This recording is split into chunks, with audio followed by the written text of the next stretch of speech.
జోయాస్ proprietary ayurvedic medicine అందమైన ఒత్తైన చుట్టూ జోయాస్తోనే సాధ్యం.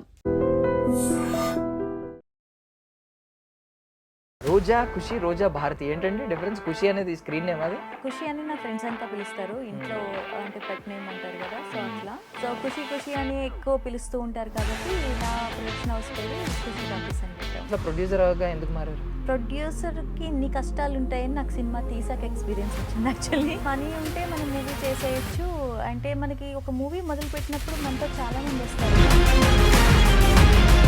ఇల్లు కట్టి చూడు, పెళ్లి చేసి చూడు అన్నట్టు మన ఇండస్ట్రీలో ఒక సినిమా తీసి చూడు అని చెప్పి మన చుట్టూ ఉన్న వాళ్ళ రియల్ ఫేసెస్ అర్థమవుతాయి మనకి. ఓకే, కొంతమంది పాపం నిజంగా ఆఫ్టర్ చేతులు కాలిన తర్వాత ఆకులు పెట్టుకున్నాం అన్నట్టు అయిపోయిన తర్వాత వస్తారు ఆఫ్టర్ ఎఫెక్ట్స్, ఇలా నష్టపోయామని చెప్పి. సో వాళ్ళకి మీరు ఎలాంటి సలహా ఇస్తారు? అవతల వాళ్ళు చెప్పిన మాటలు చాలా నమ్మాలనిపించేటట్టు ఉంటాయి కొన్ని సార్లు. మనం నేనే పప్పులో కాలేసాను ఇంట్లో కూడా. అంత తొందరగా ఎవరిని ట్రస్ట్ చేయకూడదు బ్లైండ్గా అనేది అయితే చెప్తాను వాళ్ళకి. Ladies and gentlemen, welcome to iDream media. నేను ప్రియదర్శన్, నాతో పాటు ఎవరున్నారంటే, సో మనం చాలామందిని చూస్తూ ఉంటాం, యాక్ట్రెస్లు అయ్యి పెద్ద పెద్ద బ్యాక్గ్రౌండ్, పెద్ద ఫిలిం బ్యాక్గ్రౌండ్ నుంచి వచ్చి ఇలాంటి వాళ్ళని చూస్తుంటాం. బట్ అంచెలంచెలుగా ఎదిగి, అంటే చిన్న స్థాయి నుంచి మొదలై అంచెలంచెలుగా ఎదుగుతున్న వాళ్ళని కూడా కొంతమందిని చూస్తాం. అలాంటి వ్యక్తి ఇప్పుడు నాతో పాటు ఉన్నారనమాట. యాంకరింగ్ నుంచి స్టార్ట్ చేసి తర్వాత టీవీ సీరియల్స్, సినిమాలు, ఎన్నో సినిమాల్లో ఆవిడ కమర్షియల్ సినిమాల్లో కూడా నటించి ఇప్పుడైతే ఆవిడ ఒక ప్రొడ్యూసర్గా మారారు. ప్రొడ్యూసర్గా మారడం అంటే అది చాలా పెద్ద సాహసం. బట్ ఆవిడ చేశారు. ఇప్పుడు ఆవిడ స్టోరీ రైటర్గా కూడా మారారు. ఆవిడ పేరే డాక్టర్ రోజా భారతి గారు. మాట్లాడదాం.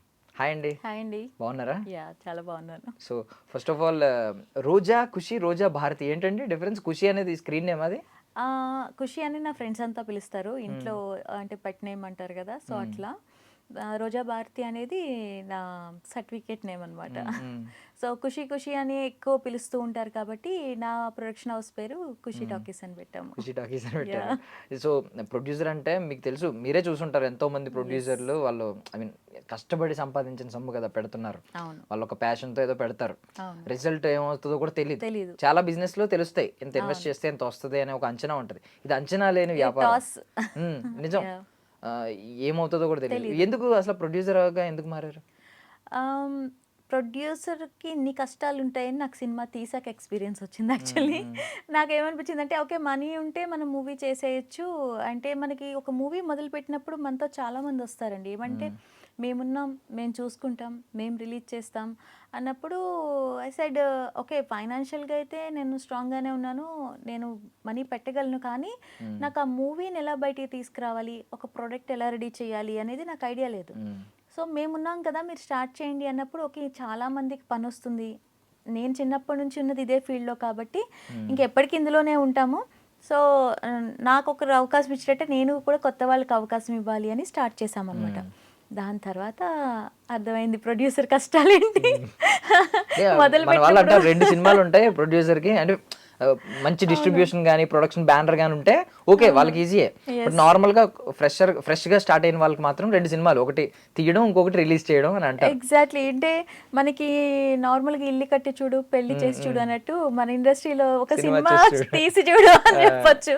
సో అంటే ఓకే, మన చుట్టూ ఉన్న వాళ్ళ రియల్ ఫేసెస్ అర్థమవుతాయి మనకి. ఓకే, ఫస్ట్ మార్కెటింగ్ చాలా మాట్లాడతారు, అంటే నేనున్నాను కదా మీకెందుకు, అసలు మీరు జస్ట్ అలా కూర్చోండి అంటారు. కానీ అక్కడ వరకు వెళ్ళేసరికి ప్రతి పని మనమే చేసుకోవాలి. కొత్తగా వచ్చే ప్రొడ్యూసర్స్కి ఏంటంటే సినిమా గురించి కొంచెం హోంవర్క్ చేసి దిగితేనే కొంచెం సేఫ్గా ఉండగలం. నేనేంటంటే ఇప్పుడు 0 నుంచి నేర్చుకున్నాను. ఇప్పుడు నేను నెక్స్ట్ ఫిల్మ్ చేస్తే నాకు కంప్లీట్గా అంటే ఒక బుక్ రాయొచ్చు అనమాట. నేను ఓకే, ఈ ప్రాబ్లమ్స్ ఉంటే ఇలా ఉంటే ఒక మూవీ తీసిన తర్వాత ఇలా రిలీజ్ చేసుకోవాలి అనేదంతా నేను నేర్చుకున్నాను. So first film is experience completely. అంటే బడ్జెట్ ఎంత అయిందో చెప్పొచ్చు? బడ్జెట్ అనుకున్న దానికి డబుల్ అయింది. అనుకున్నది ఒకటి మేము అయితే భూపాల్లో చేసాం, ఇది సబ్సిడీ కోసం అని చెప్పి. సో ఒక లిస్ట్ వేసుకుని వెళ్తాం కదా, అంటే మనం అప్రాక్సిమేట్లీ 1.5 అనుకున్నాం అనుకోండి, దానికి డబుల్ అయ్యింది మొత్తానికి మాకు. పెరిగింది. బట్ హ్యాపీ దట్ ప్రొడక్ట్ అంత బాగా వచ్చింది. అంటే మాకు ఇట్లా హెల్ప్ చేస్తామని వచ్చిన వాళ్ళు వెళ్ళిపోయినప్పటికీ తీసిన మూవీని ఆ క్వాలిటీని తగ్గకుండా చేసాం కాబట్టి ఈ రోజు నేను ఇంత ధైర్యంగా రిలీజ్ చేయగలను. ఇప్పుడు హెల్ప్ చేస్తామని వచ్చిన వాళ్ళు జస్ట్ ఇన్వెస్టర్సా లేదు ఏదైనా ఒక మంచి బ్యానర్ ఒక ప్రొడక్షన్ హౌస్? రూపాయి నాదేనండి ఇందులో. ఈవెన్ ₹1 పెడితే ఆ రూపాయి కూడా నేనే పెట్టాను.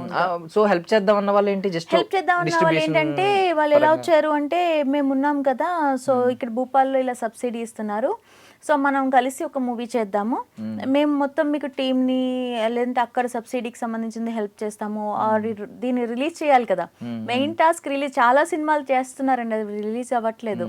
సో రిలీజ్ చేయడము, దాన్ని ఓటీటీకి పంపించడము, ఈ మార్కెట్ అంతా మేము చేస్తాము అని చెప్పి వచ్చారనమాట. సో మూవీ టైంలోనే కంప్లీట్గా మనీ అంతా మిస్యూజ్ అయ్యింది చాలా వరకు. అంటే నాకు ఐడియా లేకపోవడం వల్ల, నాకు స్మాల్ స్క్రీన్ అంటే ఐడియా ఉంది కానీ బిగ్ స్క్రీన్కి ఇది కొత్త కదా, ఓకే ఇవి ఉంటాయా అని నేను నేర్చుకోవడంలోనే చాలా లాస్ అయ్యాము. బట్ స్టిల్ ఏంటంటే అప్పుడు కూడా వాళ్ళు మనకు చెప్పిన దాంట్లో ఓకే ఇలా తక్కువలో కెమెరాస్ తీసుకోవచ్చు, ఇలాంటివి ఏమైనా ఉంటే ఎక్కడ కాంప్రమైజ్ అవ్వకుండా మేము కెమెరామ్యాన్ దగ్గర నుంచి డైరెక్షన్ దగ్గర నుంచి చేసే మూవీ అంటే స్టోరీ నాదే కాబట్టి నాకు ఒక ఐడియా ఉంది కాబట్టి ఆన్ స్క్రీన్ అయితే ఎక్కడ తగ్గకుండా చేసామన్నమాట. సో అది అంటే జస్ట్ ఒక ఫ్యామిలీ ఎంటర్టైనర్ రొమాంటిక్ ఫిల్మ్ మాత్రమే కాదు, ఒక మెసేజ్ అయితే లాస్ట్ లో ఇచ్చారు. ఆల్మోస్ట్ ఫుల్ కామెడీ ఫిల్మ్ అంది. సో బాగా నవ్వుకుని వచ్చేటప్పుడు ఒక చిన్న ఆలోచన వస్తుంది, ఓకే మన పార్ట్నర్తో మనం ఏమన్నా తప్పు చేస్తున్నామా, ఏమన్నా వాళ్ళకి తక్కువ చేస్తున్నామా, ఏమన్నా ఇగ్నోర్ చేస్తున్నామా అని ఒక థాట్ అయితే మనతో పాటు వస్తుంది మూవీ చూసి వచ్చేటప్పుడు. బేసికల్లీ అంటూ ఉంటారు కదా, ఐ మీన్ కపుల్ బాగుంటే, ఇంట్లో వీళ్ళ బంధం బాగుంటే ప్రపంచంలో అంతా బాగానే ఉన్నట్టు కనిపిస్తుంది. ఇంట్లో బాగోకపోతే ప్రపంచం అంతా దరిద్రంగానే కనిపిస్తుంది మనిషికి. అంటే ఈ మధ్యన ఇద్దరు కపుల్స్ మధ్యలో ఇంతకుముందు వేరే మనిషి వచ్చి గొడవ పెట్టడం అవన్నీ ఉండేయండి, ఇప్పుడు ఫోన్ ఒకటి చాలు. మనకేంటంటే మనం కూడా బయట నుంచి అలసిపోయి ఇంటికి వెళ్ళిన తర్వాత అంటే అప్పుడు ఓకే ఇవాళ మార్నింగ్ నుంచి ఏం జరిగిందని మనం చూసుకుంటున్నాం, కానీ మనతో ఉన్న పర్సన్ కూడా కొన్ని ఫీలింగ్స్ ఉంటాయి, వాళ్ళతో కూడా కొంచెం టైం స్పెండ్ చేయాలి. ఒక మూవీ చూస్తే టైం స్పెండ్ చేసినట్టు ఇలా అనుకుంటాం, కానీ ఎవ్రీడే మన పార్ట్నర్తో మనం కొంచెం టైం స్పెండ్ చేయలేదు అంటే దే ఫీల్ ఎలోన్ కదా, అంటే కలిసి ఉన్నప్పటికీ లోన్లీగానే ఫీల్ అవుతారు. సో ఈ కాన్సెప్ట్ కొంచెం లైట్గా టచ్ చేసాం అనమాట. సో ఈ పాయింట్ చెప్దాం అని చెప్పి మొత్తం అంతా ఐ మీన్ ఎంటర్టైన్మెంట్ వేలో చెప్పారు అంతేనా? ఈ పాయింట్ ఏంటంటే ఈ ప్రెజెంట్ రిలేషన్షిప్స్ చాలా మంది ఎలా ఉంటున్నారు, వైఫ్ అండ్ హస్బెండ్స్కి, అంటే మేము చూపించింది వైఫ్ అండ్ హస్బెండ్లో చూపించాము, బయట కూడా లవర్స్లో కూడా చాలా జరుగుతున్నాయి. సో రిలేషన్షిప్ ఎక్స్పీరియన్స్ చేసిన ప్రతి ఒక్కరి లైఫ్లో జరిగిన కొన్ని సిచ్యువేషన్స్ మెమరీ చేసుకోవచ్చు. అసలు స్టోరీ రైటర్గా మారాలి అని ఎందుకు అనిపించింది? అంటే ఈ స్టోరీ తీయాలి అనిపించిందండి నాకు. అంటే మన రెగ్యులర్గా మన ఫ్రెండ్స్లో, మన పక్క ఇంటి వాళ్ళు లేదా మన లైఫ్లో కొన్ని చూస్తూ ఉంటాం కదా, అరే ఈ కాన్సెప్ట్ రాలేదు కదా, ఈ కాన్సెప్ట్ టచ్ చేస్తే బాగుండేది, ఎవరన్నా టచ్ చేస్తే బాగుండేది అనుకున్నప్పుడు ఎవరన్నా ఎందుకు మనమే టచ్ చేద్దాము, దీన్ని ఒక వెబ్ సిరీస్ చేద్దామని మొదలుపెట్టిన స్టోరీ ఇది. సో వెబ్ సిరీస్ కోసం అని చెప్పినప్పుడు నాకు ఒక వేరే సిరీస్కి ఒక రైటర్ కావాలంటే మాకు దేవేంద్ర గారు వచ్చారు. ఆయనకి సార్ నా దగ్గర ఒక స్టోరీ ఉంది, దీన్ని వెబ్ సిరీస్ లాగా మీరు రాసి ఇవ్వగలుగుతారా అంటే నాకు ఒక 1 వీక్ టైం ఇవ్వండి అని చెప్పి ఆయన తీసుకొచ్చారు. ఆయన తీసుకురావడం ఎలా తీసుకొచ్చారంటే ఎన్ని డేస్ షూట్, ఎంతమంది ఆర్టిస్టులు, వాళ్ళ కాస్ట్యూమ్స్ ఏంటి, మొత్తం ఎన్ని లొకేషన్స్ అవసరం అవుతాయి, మొత్తం బ్రీఫ్ పట్టుకుంటే ఇంకా రెడీ టు గో అనమాట. అలా తీసుకొచ్చారు. చూసారు ఇంత బాగా రాశారు అని చెప్పి నేను మళ్ళీ చదివాను. మొత్తం చదివితే మొత్తం ఫన్ యాడ్ చేసి అసలు డైలాగ్స్ అయితే చాలా బాగా రాశారనమాట. చూసి అరే చాలా బాగా రాశారు, మీరు డైరెక్ట్ చేస్తారా అని అడిగితే నేను చేస్తానండి, నేను డైరెక్టర్నే, కాకపోతే మీరు ఆ ప్రాజెక్ట్కి రైటర్ కావాలన్నారని నేను రైటర్గా వచ్చాను అన్నారు. సరే మొదలు పెడదాము అనే టైంకి అవును ఇది వెబ్ సిరీస్లా చేద్దామంటే ఎక్కడ కట్స్ రావట్లే మాకు, ఎపిసోడ్ కట్స్ అనేది లేకుండా ఒక ఫ్లోలో వెళ్ళింది మూవీ అంతా. అప్పుడు అనుకున్నాం ఇది మూవీలా చేద్దాము, సో కట్ చేయకుండా అని చెప్పేసి అలా మూవీలోకి వచ్చాము అనమాట. డైలాగ్స్ బాగున్నాయి, అంటే ఏదో ఆక్సిజన్ సిలిండర్ ఆఫ్ చేసినంత కోపంతో వెళ్ళిపోతాం. అయ్యో ఇవన్నీ జస్ట్ ఇలాగ అంటే మూవీలో ఎన్ని డైలాగ్స్ ఉన్నాయంటే బయటకు వచ్చాక మనం రెగ్యులర్ గా యూజ్ చేస్తామేమో, అవి మాకు అలవాటు అయిపోయి మేము యూజ్ చేస్తున్నాం ఆల్రెడీ. అసలు ఎన్ని డైలాగ్స్ అంటే చాలా బాగుంటాయి. అసలు ఫ్రెండ్ అంటే చెడ్డీని దాచి మిడిలా ఉండాలి, ఏదో ఆయన చాలా బాగా రాశారంటే ఇద్దరు బాయ్స్ మాట్లాడుకునే టాక్స్ ఉంటాయి కదా, సో వాళ్ళిద్దరి అయితే అద్దరగొట్టారనమాట. అంటే అదృష్టం ఏంటంటే ఒకప్పుడు మనం కమర్షియల్ సినిమాల్లో పవర్ఫుల్ డైలాగులే గుర్తుపెట్టుకునే వాళ్ళం. ఇప్పుడు ఈ సోషల్ మీడియా వచ్చిన తర్వాత మీమ్స్ లో చిన్న పెద్ద ఏం లేదు, అన్ని ట్రెండ్ అవుతుంది. అన్ని ట్రెండ్ అవుతున్నాయి. అసలు మేము నేను అనుకునేవాళ్ళం అనమాట, ఇది సినిమాలో ఎలా ఉన్నప్పటికీ ఇన్స్టాగ్రామ్ లో బాగా ట్రోల్ అవుతుంది, ఇక్కడ బాగా వెళ్తుంది, ఇది మీమ్స్ లోకి వెళ్తుంది అలా అనుకున్నాం.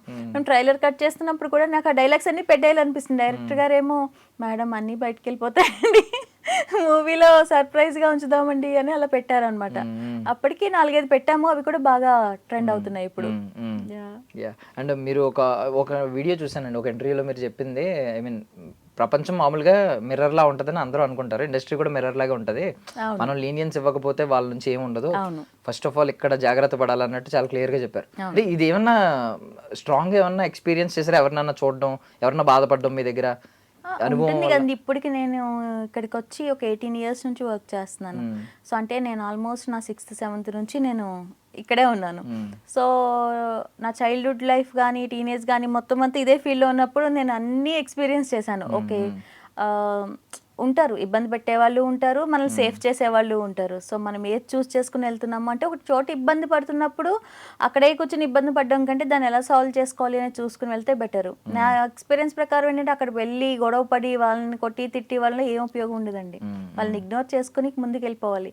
ప్రాబ్లమ్స్ అన్ని ప్లేసెస్లో ఉంటాయి, కాకపోతే మనం ఉన్నది సినిమా ఫీల్డ్ కాబట్టి కొంచెం ఎక్కువ కనిపిస్తుంది. సో బేసికల్లీ కొంతమంది పాపం నిజంగా ఆఫ్టర్ చేతులు కాలిన తర్వాత ఆకులు పెట్టుకున్నాం అన్నట్టు అయిపోయిన తర్వాత వస్తారు ఆఫ్టర్ ఎఫెక్ట్స్, ఎలా నష్టపోయామని చెప్పి. సో వాళ్ళకి మీరు ఎలాంటి సలహా ఇస్తారు?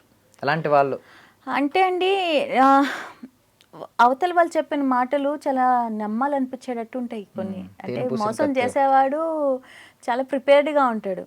సో కొన్నిసార్లు నేనే పప్పులో కాలేసాను ఇందులో కూడా. సో మనం ఏం చేస్తామంటే, ఓకే వీళ్ళు ఉన్నారు కదా అని వేసుకుంటాం, కానీ వాళ్ళ బ్యాక్గ్రౌండ్ చెక్ చెయ్యం. వాళ్ళు అసలు బిఫోర్ ఏం చేశారు, ఆ చేసినవన్నీ కరెక్టా కాదా అనేది మనం బ్యాక్గ్రౌండ్ చెక్ చేసుకుంటే మనకు ఒక ఐడియా వస్తుంది. మనం ఏంటంటే, ఓకే ఒక యూట్యూబ్కి వెళ్తాం, ఒక పర్సన్ పేరు కొడతాం, ఆయన ఏవో చేశాడని చెప్పి వస్తేవని నిజమని వేసుకుంటాం మనం. బట్ ఆ చేశాను అన్న ప్రాజెక్ట్స్ వాళ్ళని మనం టచ్ చేసి చూస్తే అప్పుడు ఒరిజినల్ స్టోరీస్ అనేవి బయటకు వస్తాయి. సో అంత తొందరగా ఎవరిని ట్రస్ట్ చేయకూడదు బ్లైండ్గా అనేది అయితే చెప్తాను వాళ్ళకి. సో బట్ సీరియల్స్ గురించి ఒక చిన్న మాట్లాడుకోవాలి. మొగలి రేకులు, ఐ మీన్ ఇప్పుడు రాజమౌళి గారి సినిమాలు వస్తున్నాయంటే మిగిలిన సినిమాలు పక్క తప్పుకుంటున్నాయి, గ్యాప్ ఇస్తున్నాయి. అప్పుడు కూడా అంతే, మంజులా నాయుడు గారి స్లాట్ వచ్చిందంటే అన్ని టీఆర్పీలు డౌన్ అయిపోయాయి. 8:30 స్లాట్ అంటే ఇంకంతే, అదే వచ్చేది. వీరు ఇప్పటికీ పాడుతూ ఉంటారు, వాళ్ళు ట్రెండ్ అవుతూ ఉంటాయి. సో మిస్ అవుతున్నారా ఆ రోజుల్ని? అప్పుడు అంటే మీకు ఉండే వ్యూవర్షిప్ చాలా మంది అండి. ఇప్పుడు సీరియల్స్ లో అంత లేదు కదా. అప్పుడు ఒక టైంలో మొగల్ రేకుల్లో చేసాము అంటే ఇంకా అది ఎక్కడో సుడుంది, లేదంటే మొగల్ రేకులనే కాదు, మంజు మేడం సీరియల్స్ ఏం చేసినా కూడా ఒక వాళ్ళకి లక్ ఉంటేనే అక్కడ వస్తుంది అన్నప్పుడు. వాళ్ళు ఏదంటే ప్రతి చిన్న క్యారెక్టర్ని కూడా చాలా డీటెయిల్డ్గా అలా వదులుతారు. నేను అందులో చాలా తక్కువ డేస్ చేశాను. మొగల్ రేకుల కంటే మేడందే తీరం అనే సీరియల్ వచ్చింది, అది నేను హీరోయిన్గా చేశాను వాళ్ళది. సో అందులో ఎక్కువ రోజులు వర్క్ చేసినప్పటికీ మొగల్ రేకుల్లో కనిపించిన ఆ కొద్ది రోజులదే బాగా గుర్తుంది జనాలకి. అసలు నాకు మన బర్త్డే అయితే కూడా మొగల్ రేకుల పేజ్ వాళ్ళు నాది వీడియో తీసి పెట్టారనమాట. ఇన్ని ఇయర్స్ అయినా ఇంకా అది ట్రెండింగ్ లోనే ఉంది అనిపిస్తుంది. సో ఐఎమ్ బ్లెస్డ్ యాక్చువల్లీ ఆ టైంలో. ఈవెన్ అందులో ఫైట్స్ ఉంటాయి, ఉన్న క్యారెక్టర్ కావచ్చు, ఇప్పుడు ఆయనకు వచ్చిన క్రేజ్ చూడండి అసలు. ఇప్పటికీ అసలు ఆర్కే నాయుడు అంటే వేరే.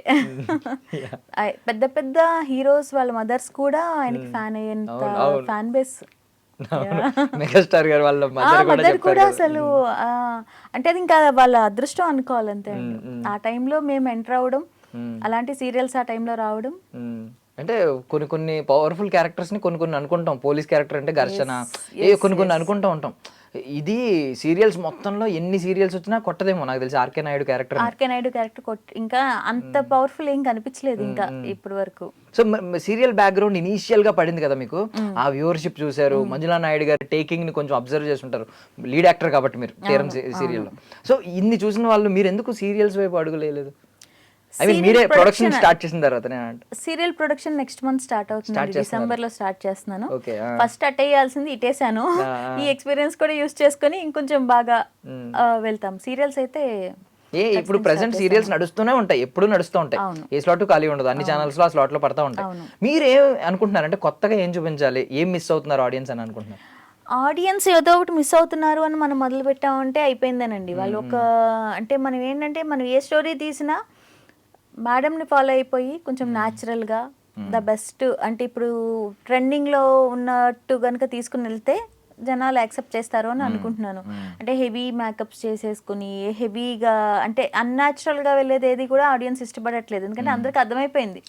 ఇదివరకటి రోజులు ఆడియన్స్ కూడా చాలా అప్డేట్ అయిపోయి ఉన్నారు. కాబట్టి న్యాచురల్గా ఇప్పుడు జరుగుతున్న సిచ్యువేషన్స్ని బట్టి తీసుకెళ్తే బాగుంటుంది అని నా ఆలోచన. సో ఛానల్ వాళ్ళందరి సహకారంతో చేయాలి. అదే డ్రామా ఎక్కువ లేకుండా న్యాచురల్ గా ఉండి వెళ్ళాలి అండ్ తెలుగు వాళ్ళకి అవకాశాలు ఇవ్వాలి అని యాక్షన్ సీక్వెన్సెస్ మీ నుంచి కూడా ఎక్స్పెక్ట్ చేయొచ్చా?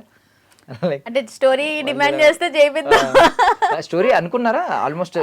ఆల్మోస్ట్ అయిపోవచ్చింది, ఎండింగ్ లో ఉంది. అంటే ఒక స్టోరీ సబ్మిట్ చేసాము. సో ఛానల్ నుంచి ఏది ఫైనల్ అయ్యి వస్తుందో చూసి దాన్ని బట్టి వెళ్తాం. ఏ ఛానల్ ని ఇప్పుడు రివీల్ చేయకూడదు ప్రెసెంట్, అంటే ఇంకా మనకి లెటర్ రావాలి. లెటర్ వచ్చిందంటే ఐ విల్ రివీల్ ఇట్.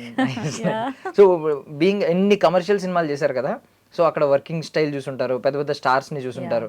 మీరు ఇప్పుడు ఐ మీన్ లీడ్ యాక్టర్గా ఇందులో ఉండి మీరు ఒక హీరోని తీసుకుని మొత్తం బాధ్యతలు తీసుకున్నప్పుడు ఏమనిపించింది? అంటే పెద్ద పెద్ద స్టార్స్ నుంచి కొన్ని ఇక్కడ కనిపిస్తాయి కదా, ఫస్ట్ అడుగు కాబట్టి ప్రొడక్షన్లో మీకు అనిపిస్తూ ఉంటాయి, అంతమందిని హ్యాండిల్ చేసినప్పుడు వాళ్ళు ఎలా ఉన్నారు, నేను ఈ చిన్న చిన్న మిస్టేక్స్ చేశాను, ఇందులో డబ్బులు అయిపోతూ ఉంటాయి కదా, డబుల్ అయింది అన్నారు. యాక్చువల్గా నాకు లొకేషన్లో ఉన్నంత వరకు నాకు మనీ అన్న ఆలోచనే రాలేదు. ఎందుకంటే మేము 26 days ఎట్ స్ట్రెచ్ సింగిల్ స్ట్రెచ్లో మూవీ కంప్లీట్ చేసాం.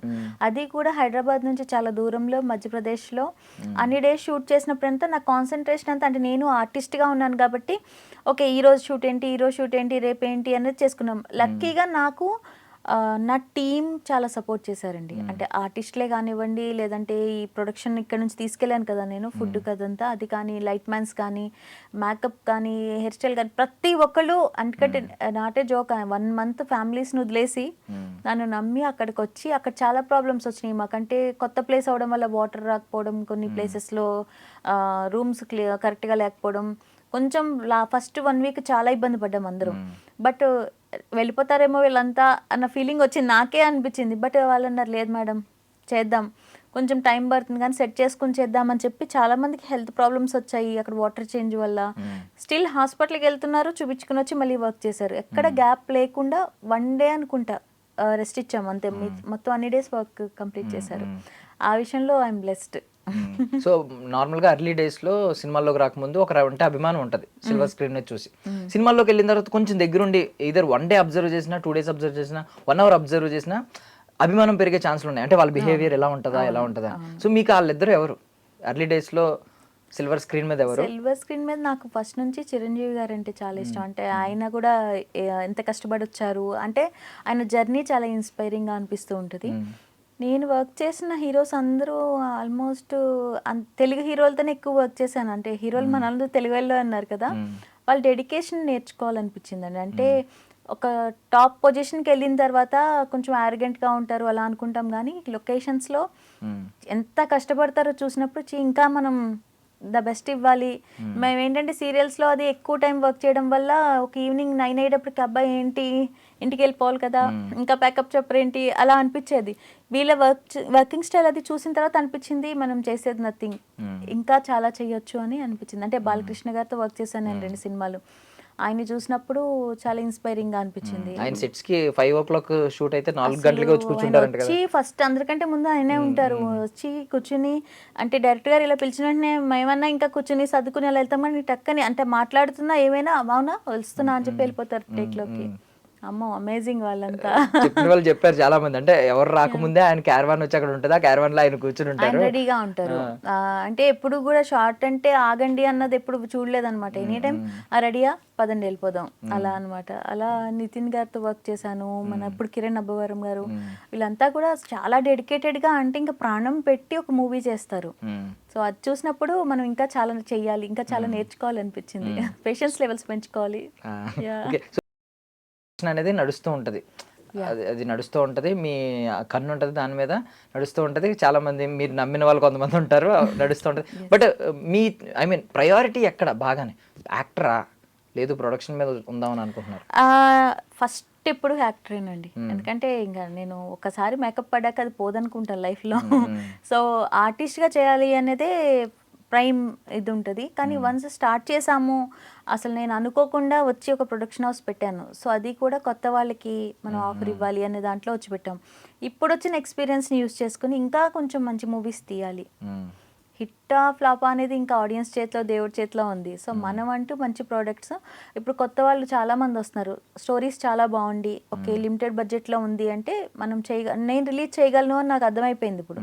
సో దాన్ని బట్టి నేనేంటంటే మంచి సబ్జెక్ట్స్ తీసుకుని కొత్త వాళ్ళకి ఆఫర్స్ ఇచ్చుకుంటూ వెళ్దాం, ఎప్పటికైనా ఒక రోజుకి సక్సెస్ అవుతుంది. నార్మల్ గా మీకు బకెట్ లిస్ట్ ఉంటది, ఇలాంటి క్యారెక్టర్ చేయాలి అనే కళలు ఉంటాయి కొన్ని. అవి నార్మల్ గా యాక్టర్ గా ఫుల్ఫిల్ అవ్వకపోవచ్చు, ఎందుకంటే ఎవరి మీద డిపెండ్ అవ్వాలి. ఇప్పుడు మీరు ప్రొడ్యూసర్ గా మారి, రైటర్ గా మారి, ఇలా ఇవన్నీ మారిన తర్వాత ఇంకా నేను రైటర్ ఓకే స్టోరీ బలంగా ఉండడం వల్ల మీరు రైటర్ గా మారాల్సి వచ్చింది. యాక్చువల్లీ అనుకోలేదు, జీరో ఇందులో వచ్చాం అసలు. ఈవెన్ స్క్రీన్ ప్లే అది ఆయన మీద అప్పగించారు కాబట్టి డైరెక్టర్ గారిదే, నేను జస్ట్ ఆ లైన్ ఇచ్చి ఆ స్టోరీ సార్ ఈ స్టోరీ చేద్దాము అని ఆయన తీసుకొచ్చారు, దానిలో చిన్న చిన్న చేంజెస్ చేసి చేస్తాము. బట్ బీయింగ్ అండ్ ప్రొడ్యూసర్ మీకు ఇప్పుడు బీయింగ్ ఏ ప్రొడ్యూసర్ ఈజీ. అంటే మీరు ఏదన్నా అనుకున్నారనుకో, మీకు ఏమైనా ఫ్యాంటసీలు బాగా గట్టిగా ఉన్నాయనుకో, ఏదన్నా ఒక క్యారెక్టర్ చేయాలని ఇప్పుడు చేయొచ్చు, అలాంటి కథ కోసం వెతకొచ్చు, మీరు ఇన్వెస్ట్ చేయొచ్చు. అలాంటి ఏమన్నా ఆలోచన? నాకు క్యారెక్టర్స్ అంటే నాకు అసలు రాగా అంటే no makeup nothing, complete natural, ఒక తమిళ్ ఇదిలో ఉన్న క్యారెక్టర్స్ అంటే చాలా ఇష్టం అనమాట. అలా ఎప్పుడన్నా మనకి సబ్జెక్ట్ నచ్చి వచ్చి మన మూవీయే అయితే కనుక అందులో చేస్తాను. నాకు లీడే చేయాలి ఏం లేవండి, ఆ మూవీలో ఒకటే సీన్ ఉన్నా ఆ మూవీకి సంబంధించి ఒక రిలేటెడ్ లో ఉంటే ఐ డూ ఇట్ అనమాట అలా. సో ప్రొడ్యూసర్ కాబట్టి హీరోయిన్ గా చేయాలి అదేం లేదు. సో ఏ పోర్షన్ ఆడియన్స్ బాగా ఎంగేజ్ చేస్తుంది ఇప్పుడు సీతతో? సీత ప్రయాణం కృష్ణతోలో మెయిన్ వచ్చేసి మ్యూజిక్ అండి. అసలు బ్యాక్గ్రౌండ్ మ్యూజిక్ అయితే కొన్ని ఇయర్స్ గుర్తుపెట్టుకుంటారు. ఆ మూవీ చూసి వచ్చిన ప్రతి ఒక్కరికి ఆ మ్యూజిక్ 4-5 రోజులు వదలదు అనమాట. ఇప్పుడు ఇంకొక 1 డేలో మనం ఒక సాంగ్ రిలీజ్ చేయబోతున్నాం, శ్రీరామ అని చెప్పి. అసలు ఆ సాంగ్ ఎంత మైండ్లో కూర్చుందంటే, మేము కూర్చున్నా లేచినా పడుకున్నా అదే తిరుగుతుంది బ్రెయిన్లో. అంటే మాకే అంత ఇంపాక్ట్ ఉందంటే ఖచ్చితంగా ఆడియన్స్ కూడా చాలా బాగుంటుంది అనమాట. ఫస్ట్ మ్యూజిక్ బాగా వచ్చింది, అండ్ కామెడీ బాగా నవ్వుకుంటారు. ఇంత స్ట్రెస్ఫుల్ లైఫ్లో మనం ఒక మూవీకి వెళ్ళి బాగా ఎంజాయ్ చేసి రావడము. ఇంకా ఆ పాయింట్ ఏదైతే కపుల్స్ ఎస్పెషల్లీ లేడీస్ బాగా కనెక్ట్ అవుతారు మూవీకి, ఎందుకంటే నేను ఒక అమ్మాయిగా రాసిన స్టోరీ కాబట్టి మగవాళ్ళ సైడ్ నుంచి ఒక క్యారెక్టర్ లీడ్ చేస్తూ ఉంటుంది, లేడీస్ సైడ్ నుంచి సీత అనే క్యారెక్టర్ బాగా తీసుకెళ్తుంది అనమాట. ఈ టైటిల్ గురించి ఆలోచించినప్పుడు కొంతమంది ఉంటారు, అంటే మనోభావాలు బాగా సెన్సిటివ్ గా ఉండి సీతను తీసుకొచ్చి కృష్ణతో, మనం నార్మల్ గా నాలెడ్జ్ ఉన్నవాడికి ఏంటంటే శ్రీరాముడైనా కృష్ణుడైనా విష్ణుమూర్తి అంశ, విష్ణుమూర్తి అవతారం. బట్ అంత ఆలోచించరు, ఏంటి సీత రాములు వాళ్ళని విడదీసి కృష్ణతో ఏంటిది అని చెప్పి. అయ్యయ్యో నాకు కామెంట్స్ లో కూడా వచ్చినాయి. కాకపోతే ఏంటంటే స్టోరీలో దానికి జస్టిఫికేషన్ ఇచ్చాను నేను. సినిమా చూసిన తర్వాత వాళ్ళకి ఆ క్వశ్చన్ రాదనమాట. సో అంటే కృష్ణుడు అంటే తప్పు చేసిన వాడని కాదు కదండి, ఆయన భగవంతుడు, ఆయన చిలిపి అనేది మాత్రమే తీసుకోవాలి. సీత అంటే ఆ క్యారెక్టర్ అలా బిహేవ్ చేసే అమ్మాయి. సో వీళ్ళిద్దరికి డిఫరెంట్ గా ఉంటారు కాబట్టి వీళ్ళిద్దరు కపుల్ అయితే ఎలాంటి కాన్సిక్వెన్సెస్ వస్తాయి అనేది మన స్టోరీ. సో అర్థం చేసుకున్నారు కాబట్టి ఇంకా ఏమీ రాలేదు అని అనుకుంటాను. హోప్ఫుల్లీ ఏం రాకూడదు. రెండు డిఫరెంట్ వరల్డ్స్ ఒకే చోట కలిస్తే ఎలా ఉంటది, రెండు ప్రపంచాలు వేరు వేరు కాబట్టి. బట్ ప్రిపేర్డ్ గా ఉన్నారా ఇవన్నీ ఆలోచనలు వచ్చినప్పుడు? ఒకవేళ ఏదైనా వస్తే మీరు మూవీ చూడండి, చూసిన తర్వాత కూడా మీకు అనిపిస్తే అప్పుడు మాట్లాడదాం. ఎందుకంటే సీత క్యారెక్టర్ అనేది చాలా పవిత్రమైన క్యారెక్టర్. ఆ క్యారెక్టర్ ఒక తప్పు చేయకూడదు. సో అంటే జనాల్లో మనకి మైండ్ లో అందరికి సీత లాంటి అమ్మాయి కావాలి, సీతలా ఉండాలి అని అనుకుంటారు కదా. సో ఆ బౌండరీస్ దాటకుండా తన లైఫ్ ని ఎలా సెట్ చేసుకుంది అనేది ఈ అమ్మాయి క్యారెక్టర్. సో కృష్ణుడు అంటే చిలిపిగా ఉంటాడు కానీ తప్పు చేసే మనిషి అని కాదు కదా. సో ఆయన క్యారెక్టర్ వల్ల ఈ అమ్మాయి హర్ట్ అయితే, సో రెండు భిన్న ధృవాలు కలిస్తే ఎలా ఉంటది అంటే, వైఫ్ అండ్ హస్బెండ్ ఇద్దరు ఒకలాగే ఉంటారు కదా, ఒకలా ఉంటారు. కానీ వాళ్ళిద్దరు లైఫ్ సెట్ అవ్వాలి అంటే ఒకళ్ళలో ఓర్పు ఉండాలి, ఇంకొకళ్ళలో మార్పు ఉండాలి. ఈ రెండు కలిసినప్పుడు లైఫ్ బాగుంటుంది అనేది సీత ప్రయాణం కృష్ణతో. దీంతో పాటు ఇప్పుడు మంజులా నాయుడు గారు వారసత్వం తీసుకుని ఎవరైనా వస్తే బాగుంటుంది అనే ఫీలింగ్ ఉందా? ఒక అభిమానిగా, ఒక లవర్ గా ఆ సీరియల్స్ ని ఇష్టపడే మీరు ఎప్పుడైనా ఆవిడ వస్తే బాగుండు, ఆవిడ తరపున ఎవరైనా వస్తే బాగుండు ఆవిడ పర్యవేక్షణలో అలాగే? అంటే ఇప్పుడు నేను ఇంకా అక్కడి వరకు వెళ్ళలేదు కాబట్టి ఇది మనం ఏంటంటే సినిమాలో బుడి అడుగులు వేసుకుంటూ వెళ్తారా? ఇప్పుడు రేపు పొద్దున్న ఇది స్టార్ట్ అయింది, ఆవిడ దగ్గరికి ఎప్పుడైనా ఒకసారి వెళ్తారా కొన్ని టిప్స్ తెలుసుకోవడానికి, మళ్ళీ ఒకసారి మాట్లాడడానికి? యాక్చువల్ గా భయం, బ్లెస్సింగ్స్ తీసుకోవడానికి. బ్లెస్సింగ్స్ అయితే తీసుకోవచ్చు, వెళ్ళొచ్చు, మాట్లాడొచ్చు. మన వాళ్ళు చాలా ఫ్రెండ్లీగా ఉంటారు. కాకపోతే ఏంటంటే చాలా ఇయర్స్ అయిపోయింది నేను వర్క్ చేసి కూడా, ఇప్పటికి ఒక 12 years అయిపోయినట్టుంది అయిపోయి కూడా. సో ఈ మధ్యలో ఇప్పుడు కానీ ఏదైనా ఫంక్షన్స్లో అది కలిసాం కానీ డైరెక్ట్గా వెళ్ళి ఎప్పుడు కలవలేదు అనమాట. సో మీ పర్సనల్ లైఫ్లో ఏంటండి కృష్ణ రామ? కృష్ణారామ బోల్డ్ మంది ఉంటారండి, మన ఫ్రెండ్స్ లోనే ఉంటుంటారు, వాళ్ళని చూసి వచ్చిన కథ ఇది. అంటే నేను మీ పర్సనల్ లైఫ్లో కృష్ణ కానీ రామ కానీ ఎలాంటి క్యారెక్టర్ ఉందా అని అడుగుతున్నా. ఉంటారండి, రామకృష్ణులు కూడా ఉంటారు. యా, కాకపోతే ఏంటంటే మా ఫ్రెండ్స్ నుంచి నాకు అసలు ఈ కథ ఎలా వచ్చిందంటే, ఒక ఫ్రెండ్ ఉండే నాకు, వాడు ఏంటంటే ఎవరు అడిగినా అన్మ్యారీడ్ అని చెప్తాడు వాడు. నాకు స్టార్టింగ్ లో అన్మ్యారీడ్ అని చెప్పాడు. అంటే అబ్బాయిలకి అర్థం కాదు కదా, మేమంటే ఏవో సూత్రాలు నల్లపూసలు ఏవో ఎక్కడ చూసి దొరికేస్తాము. వాడు అసలు ఎక్కడ చూసినా పెళ్లి కాలేదంటే, అరే మేమేంటి పిచ్చోళ్ళగా, అరే ఈ అమ్మాయి బాగుంది ఆ అమ్మాయి బాగుంది అట్లా అంటుంటాం కదా, అట్లా అనుకుంటున్నాం. తర్వాత సడన్ గా కొన్ని రోజులకి ఏంటంటే, అరే మీరంతా నాతో చాలా జెన్యూన్గా ఉంటున్నారు, మీకు నిజం చెప్పాలి అన్నాడు. ఏంటంటే మా వైఫ్ ప్రెగ్నెంట్ అన్నాడు. నేనన్నా వైఫ్ ప్రెగ్నెంట్ ఏంటి, పెళ్ళి అయిపోయింది దానికంటే, నాకు అయ్యి కూడా 2 years అయింది, ఆ అమ్మాయి డెలివరీకి వెళ్ళబట్టే నేను ఇప్పుడు ఇక్కడికి వచ్చున్నాను అని చెప్పాడు అనమాట. రే దుర్మార్గుడా అనుకుంటాం కదా. అలా చాలా మంది ఇండస్ట్రీలో కూడా ఏంటంటే ఆఫర్స్ రావని పెళ్లి కాలేదని చెప్పడం, అలా చెప్తూ ఉన్నప్పుడు చూసి వీళ్ళు ఇప్పుడు ఇలా చెప్తున్నారు, తర్వాత వచ్చి కాన్సిక్వెన్సెస్ ఆలోచించినప్పుడు పెళ్ళి అవుతుంది, వైఫ్ ఇంట్లో ఉంటుంది. వైఫ్ అంటే మళ్ళీ చాలా ఇష్టం ఉంటుంది వాళ్ళకి, ఇష్టం లేకపోద్దు అని చెప్పరు. ఎవరో ఒక అందమైన అమ్మాయి కనిపించింది, అది పబ్బే కావచ్చు బయటే కావచ్చు, సడన్ గా అమ్మాయిని చూసినప్పటికి సింగిల్ అంటారు డైరెక్ట్ గా.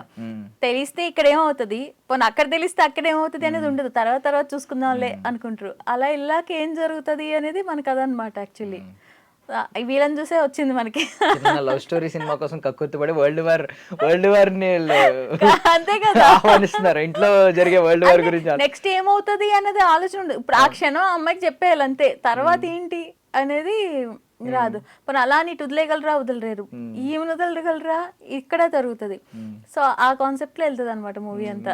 ఎంతమంది ఫ్రెండ్స్ లో ఇండస్ట్రీలో ఎవరైనా మీకు ఏ టైంలో అన్నా నేను ఫోన్ చేయొచ్చు, నాకు యాక్సెస్ ఉంది, బీయింగ్ అన్ యాక్టర్ అంటే ప్రొడ్యూసర్ అయిన తర్వాత చాలా మంది పరిచయం అయ్యే ఛాన్సులు ఉన్నాయి. మీరు యాక్టర్ గా ఉన్నప్పుడే ఎప్పుడైనా కాల్ చేయి నేను ఉన్నాను అనే భరోసా ఎవరైనా ఇచ్చారా? చాలా మంది ఉన్నారండి. అంటే ఎనీ టైం కాల్ చేయొచ్చు అనే ఫ్రెండ్స్ అయితే చాలా మంది ఉన్నారు ఇండస్ట్రీలో. జెమిని సురేష్ గారు ఉన్నారు, ఇంకా ఆర్టిస్టులు నాతో మేఘనా రామి గారు ఉన్నారు. అంటే ఎక్కువ టీవీ ఇండస్ట్రీలో ఉన్నాం కాబట్టి నాతో వర్క్ చేసిన ఆర్టిస్టులు అందరూ అంటే నాకు పేరెంట్స్ లేరు అనమాట. సో ఏదన్నా ప్రాబ్లం వచ్చిందంటే వీళ్ళే, నా ఫ్రెండ్సే నాకు నుంచున్నారు ఎప్పుడు కూడా. సో ఎనీ టైం ఏదైనా ప్రాబ్లం వచ్చింది ఇలాగా అని చెప్పి అక్కడ యాక్సెస్లో నాకు అప్పుడు నాతో వర్క్ చేసిన వాళ్ళకి ఎవరికి చెప్పినా పేరెంట్స్ అంటే ఏమైందండి ఇప్పుడండి? అంటే మా మదర్ ఒక 8 years బ్యాక్ క్యాన్సర్ తో చనిపోయారు, దాని బిఫోర్ మా ఫాదర్ చనిపోయారు అనమాట. యా, సో అప్పటి నుంచి నేను ఇండస్ట్రీలో ఉన్నప్పుడే వాళ్ళు చనిపోవడం. ఆ టైంలో కూడా నాకు మన శ్రీరామ్ ప్రొడ్యూసర్ ఉన్నారు, ఆర్టిస్ట్ కమ్ ప్రొడ్యూసర్, ఆయన వాళ్ళంతా చాలా హెల్ప్ చేశారు ఆ టైంలో. రాఘవ గారు ఒకళ్ళని కాదు, ఆ టైంలో నాతో ఉన్న ఆర్టిస్టులంతా వాళ్ళే ఫ్యామిలీ అయి నుంచుని సపోర్ట్ చేశారు. సక్సెస్ ఒకటి చూపించుకోలేకపోతున్నాం అంటే నేను ఆర్టిస్ట్ గా మా మదర్ చూసేసారు, నా పీక్స్ చూసారు, నేను యాంకర్ గా ఉన్న పీక్స్ చూసారు, టీవీ ఇండస్ట్రీలో హీరోయిన్ గా నడిచిన ఫేజ్ అంతా మా మమ్మీ చాలా ఏం చేశారు. అసలు మా మదర్ నమ్మలేదు. ఫస్ట్ మొగల్ రేకులు వచ్చింది అన్నప్పుడు ఎవరో నిన్ను బ్లేమ్, అదే నిన్ను ఏదో బ్లఫ్ చేస్తున్నారు, మంజులా నాయుడు గారు ఏంటి నీకు ఫోన్ చేయడం ఏంటి అంటే, లేదమ్మా నన్ను నిజంగానే పిలిచారు అంటే నమ్మలేదు. వెళ్ళిన తర్వాత ఆ క్యారెక్టర్కి నాకు హెయిర్ ఇక్కడ కట్ చేసుకోవాలన్నారు. నేను చాలా పెద్ద హెయిర్ ఉండేది నాకు. నేను వెళ్ళిపోయి ఓకే మేడం అని చెప్పి కట్ చేయించేసాను. కట్ చేయించి నాకు ఇంటికి వచ్చాక మా మమ్మీ అయితే నాతో అసలు 3 days మాట్లాడలేదు. అంటే నమ్మట్లేదు ఆవిడ. నువ్వేంటి ఆ సీరియల్ అప్పుడు చక్రవాకం బాగా హిట్లో ఉంది కదా, నువ్వేంటి ఆవిడ సీరియల్లో హీరోయిన్ ఏంటి, అసలు ఏమనుకుంటున్నావు అది ఇది అంటే, నేను చేసి వచ్చి మండే రోజు టెలికాస్ట్ అయినప్పుడు చూసి దెన్ షీ రియలైజ్డ్ అనమాట, ఓకే కరెక్టే చెప్పింది అని చెప్పి. సో చాలా ఎంజాయ్ చేసింది మమ్మీ అయితే. ఇప్పుడు పెద్ద పెద్ద స్టార్స్ హీరోలు వీళ్ళందరూ కూడా షోలు మొదలు పెట్టారు ఓటీటీలో, టీవీలో. సో మీ నుంచి ఏమన్నా అలాంటి ఏమైనా ప్లానింగ్స్ ఉన్నాయా? ఏమో అండి, అంటే ప్రజెంట్ అయితే as of now serial movies వరకు ప్లానింగ్లో ఉన్నాము. అండ్ నా ఖుషి మీడియా ఉంది, సో దాన్ని నేను చాలా లైట్ తీసేసుకున్నాను. ఇప్పుడు మళ్ళీ రీస్టార్ట్ చేసి దాని నుంచి కొన్ని వెబ్ సిరీస్లు స్టార్ట్ చేయాలి. తర్వాత మనకి కరెక్ట్ టీం దొరికి మనం చేయగలము, మంచి కాన్సెప్ట్ దొరికింది అంటే I will do it. So Sita ప్రయాణం కృష్ణతో చాలా థ్రిల్లింగ్ గా సాగాలి అని చెప్పి మేము కోరుకుంటున్నామండి. మా ప్రయాణం కూడా ఐ మీన్ థియేటర్ లో మీ సినిమాతో మంచిగా సాగాలి. అదే ఫస్ట్ మెయిన్ ఇంపార్టెంట్. మా ప్రయాణం అయిపోయింది, మీ ప్రయాణం స్టార్ట్ అవ్వాలి, ఆడియన్స్ ది మంచిగా అవ్వాలి. రోలర్ కోస్టర్ ఎంటర్టైన్మెంట్ హావభావాలన్నీ మీరు పలికించాలి, మేము అనుభూతి చెందాలని మనస్ఫూర్తిగా కోరుకుంటున్నామండి. I wish you all success అండి. Thank you so much. That's all for now. This is Darshan signing off. And don't forget to subscribe to iDream. And for more videos, Please subscribe to iDream. Please subscribe to iDream. Please subscribe iDream. And please subscribe to iDream. For more videos, subscribe to iDream. please like, share, and subscribe to the channel. Congratulations, iDream. Subscribe to iDream. Subscribe to iDream. So subscribe to iDream Media. iDream ki iDream team andarki huge congratulations. Please subscribe iDream Media. Please subscribe to iDream. Subscribe iDream. Please subscribe to iDream. iDream అంటే నా కళల channel subscribe చేసుకున్నారు, నోరు తిరుగుతలేదు. మీరైతే గంట గుర్తు కొట్టండి. For more such videos, please subscribe to iDream. Subscribe to iDream. Please subscribe to iDream. Please subscribe iDream Media. Please do subscribe to iDream. Please subscribe to iDream Media. For best entertainment and information, please subscribe iDream.